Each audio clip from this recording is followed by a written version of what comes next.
सुल्तानपुर की लोकप्रिय सांसद, पूर्व केंद्रीय मंत्री श्रीमती मेनका गांधी जी, प्रदेश सरकार में मेरे वरिष्ठ सहयोगी वित्त और चिकित्सा शिक्षा विभाग के मंत्री श्री सुरेश खन्ना जी, साध्वी प्राची जी, भारतीय जनता पार्टी के प्रदेश मंत्री श्री शंकर गिरी जी, क्षेत्रीय महामंत्री सुशील त्रिपाठी जी, जिला उपाध्यक्ष संजय सिंह त्रिलोकचंद जी, जिला महामंत्री श्री घनश्याम चौहान जी, जिला पंचायत अध्यक्ष श्रीमती उषा सिंह जी, ब्लॉक प्रमुख शिव कुमार सिंह जी, विधायक लंबोआ से देवमणि द्विवेदी जी, योगेंद्र सिंह जी, पूर्व मंत्री ओम प्रकाश पांडे जी, ज्ञानेश्वर शुक्ला जी, महेश सिंह जी, विधान परिषद सदस्य शैलेंद्र सिंह जी, जय नारायण तिवारी जी, प्रदीप शुक्ला जी, विजय कुमार पांडे जी, बद्री प्रसाद यादव जी और भारतीय जनता पार्टी के लोकप्रिय प्रत्याशी शिवम प्रकाश पांडे बजरंगी जी और उपस्थित भाइयों बहनों, आज मुझे आप सबके बीच में इसौली विधानसभा सीट पर भारतीय जनता पार्टी के प्रत्याशी के समर्थन में अपील करने के लिए आने का अवसर प्राप्त हुआ है। मैं सबसे पहले इस धरती को नमन करता हूं, क्योंकि धरती का संबंध आज से नहीं, त्रेता युग के रामायण काल की स्मृति को ये मान्यता है भगवान राम के पुत्र महाराज कुश के नाम पर इस नगरी को बसाया गया था और ये भी मान्यता है कि बजरंगबली ने कालनेमी का वध यहीं पर किया था और हमारा प्रत्याशी भी बजरंगी ही है। भाइयों बहनों, स्वतंत्रता संग्राम के आंदोलन में भी सुल्तानपुर का बहुत बड़ा योगदान था। भारत की स्वाधीनता के लिए, भारत की आन मान और शान की रक्षा करने के लिए हमारे देश के जिन महान क्रांतिकारियों ने अपने आप को बलिदान किया था, उसमें सुल्तानपुर कभी पीछे नहीं रहा। मैं इस धरती को, जिसका अपना पौराणिक, ऐतिहासिक महत्व हो और वह धरती आज जब विकास की एक नई बुलंदियों की ओर छूते हुए दिखाई दे रही है, इस अवसर पर मैं आप सबका हृदय से अभिनंदन करता हूं। भाइयों बहनों, जब हम सुल्तानपुर की बात करते हैं और इसौली की बात करते हैं, याद करिए पिछली बार समाजवादी पार्टी के विधायक ने कुछ वक्तव्य दिए थे, याद है ना? और मुझे लगता है उस वक्तव्य को याद करते हुए, स्मरण करते हुए, वोट की चोट से सपा, बसपा और कांग्रेस को इतना तरसा दीजिए कि आने वाले समय में इनकी हिम्मत न हो कि आपके बीच आ सके। भाइयों बहनों, 2017 के पहले और 2017 के बाद प्रदेश में क्या परिवर्तन हुआ है, ये फर्क साफ है। 2017 के पहले योजनाओं का आधार जाति और मजहब हुआ करता था। मैं आपसे पूछना चाहता हूं, क्या 2017 के पहले आपको बिजली मिलती थी? आज तो बिजली मिलती होगी ना, क्योंकि 2017 के पहले बिजली की भी जाति होती थी, उसका भी मजहब होता था। होता था कि नहीं होता था? यानी ईद और मुहर्रम रहेगी तो बिजली आएगी और होली और दीपावली में गायब हो जाएगी। ये होता था कि नहीं होता था? 2017 के बाद लगातार बिजली मिली है, सबको बिजली, पर्याप्त बिजली, निर्बाध बिजली मिल रही कि नहीं मिल रही है? कोई भेद तो नहीं होता है ना? क्योंकि मोदी जी ने कहा है सबका साथ सबका विकास। तो सबका साथ सबका विकास का भाव के पीछे भी उद्देश्य यही है। हम योजनाओं को देने में कोई भेद नहीं करेंगे। कोरोना कालखंड है, कोरोना में आपने देखा होगा पूरी दुनिया पस्त है। कोरोना के कारण दुनिया के अंदर लाखों लोग मरे, लेकिन भारत के अंदर प्रधानमंत्री मोदी जी के नेतृत्व में, उनके मार्गदर्शन में कोरोना प्रबंधन का जो बेहतरीन कार्य हुआ, आज वह देखने को मिल रहा है। व्यक्ति के जीवन को भी बचाना है और उसकी जीविका को भी बचाना है। भाइयों बहनों, सुल्तानपुर में तो तमाम प्रवासी कामगार और श्रमिक आए थे। उन्होंने देखा होगा दिल्ली से उनको भगाया गया, अन्य राज्यों से उनको हटाया गया, लेकिन जैसे उत्तर प्रदेश के बॉर्डर पर आए, हमने वहां पर अपने परिवहन निगम की बस लगा के रखी थी, भोजन की व्यवस्था करके रखी थी। हमने कहा ये हमारे लोग हैं और इनकी सुरक्षा करना, इनकी सेवा करना हमारा दायित्व है, और हमने उनको सुरक्षित उनके घरों तक पहुंचाने का काम किया। कोरोना कालखंड में फ्री में टेस्ट, फ्री में उपचार, फ्री में वैक्सीन। वैक्सीन सबको मिली?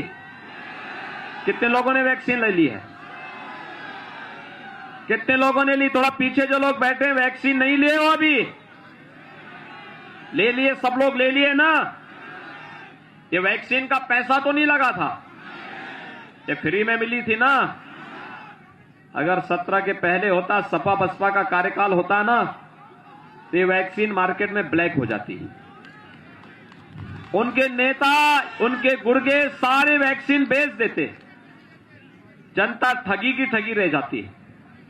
भाइयों बहनों, हमने आज तक 28.5 करोड़ वैक्सीन की डोजेस दे दी हैं और एक भी वैक्सीन की कोई शिकायत नहीं कर सकता कहीं ब्लैक हुई है। सबको वैक्सीन, फ्री में वैक्सीन। और भाइयों बहनों, यही नहीं, जो लोग वैक्सीन के बारे में दुष्प्रचार करते थे, आप याद करिए, ये थर्ड वेव, कोरोना की तीसरी वेव को आने से वैक्सीन ने रोका है। कब आई कब गई कोई पता नहीं। और भाइयों बहनों, जब वैक्सीन के कारण हमारी जान बची है, जो लोग दुष्प्रचार करते थे वैक्सीन नहीं लेंगे, ये मोदी वैक्सीन है, बीजेपी वैक्सीन है, आज उनको करारा जवाब दे जाने की आवश्यकता है कि अगर इस वैक्सीन से हमारी जान बची है तो वोट भी वहीं जाएगा। बोलेंगे, सभी लोग बोलेंगे। भाइयों बहनों, डबल डोज की सरकार है, डबल इंजन की सरकार है, डबल डोज राशन का भी मिलेगा ना? राशन मिल रहा है कि नहीं मिल रहा है? पर्याप्त मात्रा में दाल, तेल, नमक सब है ना? सभी लोग सहमत हैं? 2017 के पहले भी राशन मिलता था? भाइयों बहनों, 2017 के पहले राशन नहीं था। ये सारा राशन खाद्यान्न माफिया डकार जाते थे, जिनका संबंध समाजवादी पार्टी से या बहुजन समाजवादी पार्टी से हुआ करता था।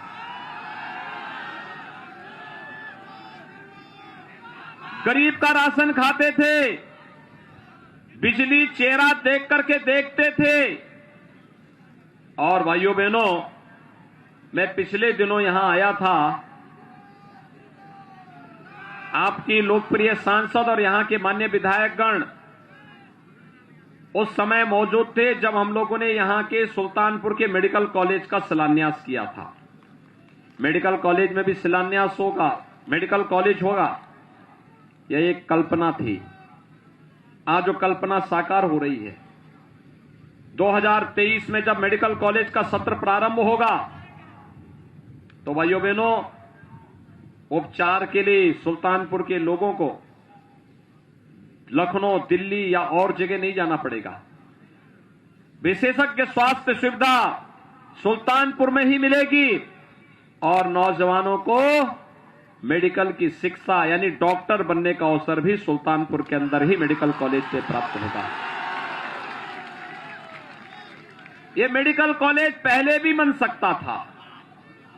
प्रदेश तो वही है, प्रशासन भी वही है, आय के स्रोत भी वही हैं, लेकिन केवल सरकार बदलने से मेडिकल कॉलेज भी बन रहा है, पूर्वांचल एक्सप्रेस वे भी बन रहा है, विकास कई गुना तेजी के साथ आगे बढ़ रहा है, गरीबों को राशन फ्री, रसोई गैस फ्री, सबको बिजली, पर्याप्त बिजली, नौजवानों के लिए रोजगार और नौकरी की सुविधा, अन्नदाता किसानों के लिए ऋण माफी की कार्रवाई हो या प्रधानमंत्री किसान सम्मान निधि, ये सभी कार्य समान रूप से चल रहे हैं। और अभी तो हमने तय किया है कि हर कॉलेज जाने वाली मेधावी बेटी को स्कूटी फ्री में देंगे। अभी हमने तय किया है कि 10 मार्च के बाद जब सरकार बनेगी तो होली और दीपावली पे एक भरा हुआ रसोई गैस का सिलेंडर फ्री में देंगे उज्ज्वला लाभार्थियों को। और यह भी तय किया है अब की बार जब सरकार बनेगी भाइयों बहनों, तो 60 साल से ऊपर की सभी माताओं को, बहनों को फ्री में परिवहन निगम की बस में यात्रा की सुविधा उपलब्ध करवाएंगे। अभी सरकार ने यह भी तय किया है कि सरकार अब जब बनेगी अगले 5 वर्ष के अंदर ऐसी स्थिति पैदा करेंगे किसी किसान को ट्यूबवेल का बिल देने की आवश्यकता नहीं पड़ेगी, फ्री में बिजली मिलेगी। सरकार ने यह भी तय किया है कि हर नौजवान को, अब तक हमने नौकरी और रोजगार के साथ जोड़ने का कार्य किया, लेकिन आने वाले 5 वर्ष में हर परिवार के एक सदस्य को नौकरी अथवा रोजगार या स्वतः रोजगार के साथ जोड़ने का कार्य करेंगे। अब उत्तर प्रदेश का नौजवान पिछड़ा नहीं होगा, फिसड्डी नहीं होगा, पहचान का संकट नहीं आएगा। उत्तर प्रदेश के नौजवान के लिए, भाइयों बहनों, उत्तर प्रदेश के नौजवान के लिए वर्तमान में 1 करोड़, चाहे वह स्नातक या प्रास्नातक वाला छात्र हो, वह नर्सिंग या पैरामेडिकल का हो या फार्मेसी का या मेडिकल या इंजीनियरिंग का, डिप्लोमा या सर्टिफिकेट का कोर्स कोई व्यक्ति नौजवान कर रहा है, इन सभी को टैबलेट और स्मार्टफोन वर्तमान में सरकार दे रही है। समाजवादी पार्टी ने चुनाव आयोग को कंप्लेंट किया है, कहा यूपी के नौजवानों को कहां ये सब दिया जा रहा है। मैंने कहा नहीं, इसमें तो केवल सिपाही खानदान का अधिकार है।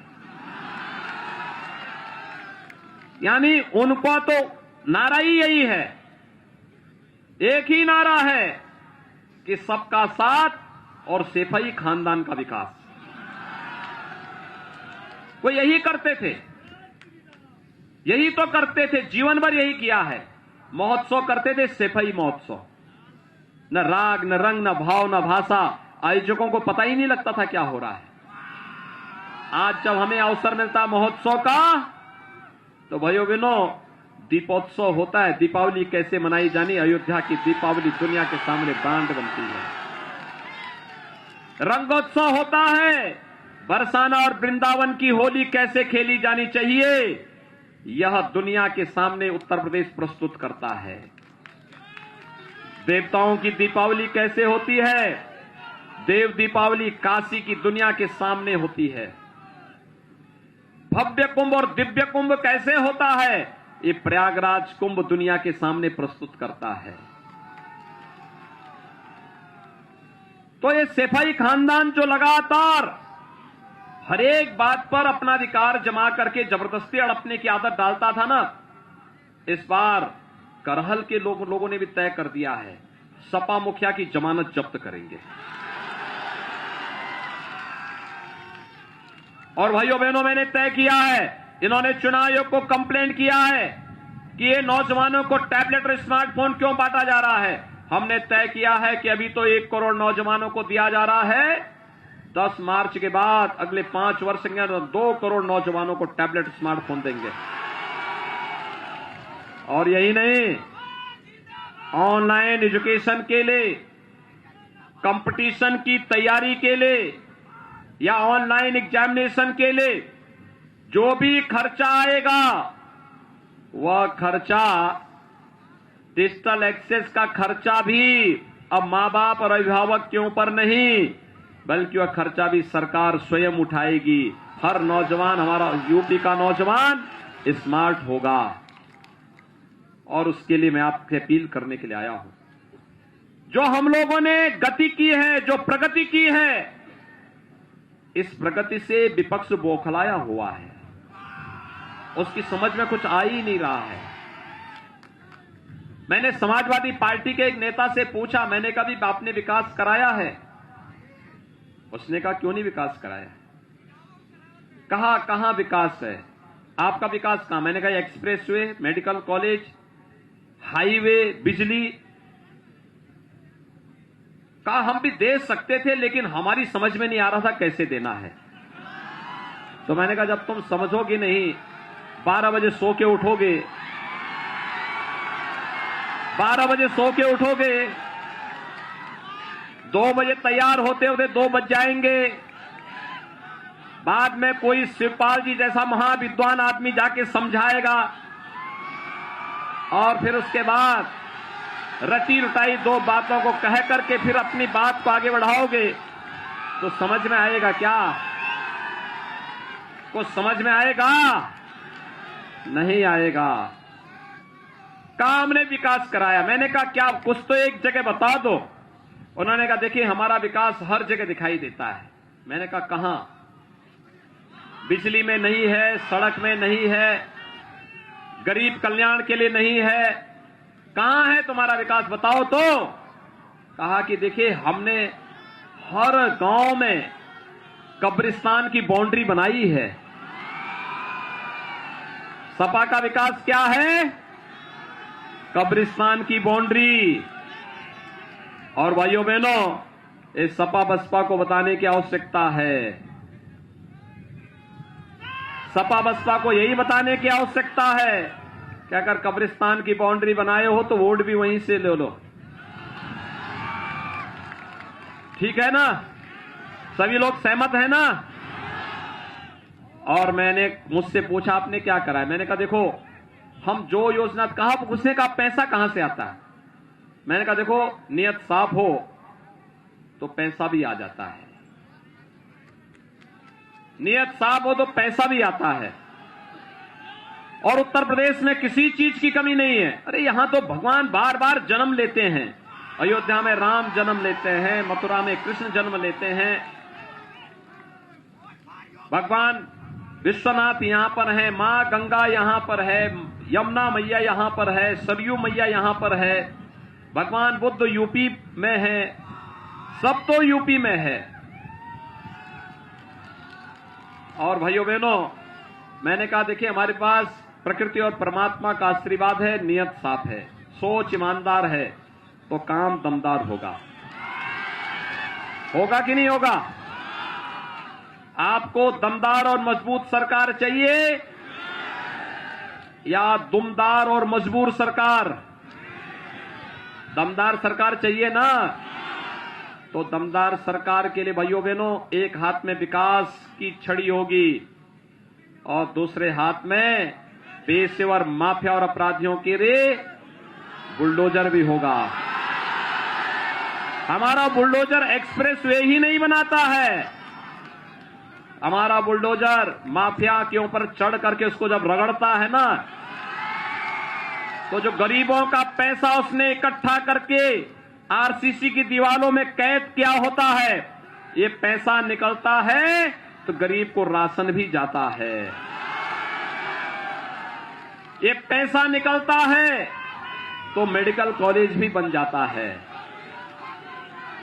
ये पैसा निकलता है फ्री में टेस्ट, फ्री में उपचार, फ्री में वैक्सीन, फ्री में राशन, ये सभी फ्री में मिलने लगते हैं।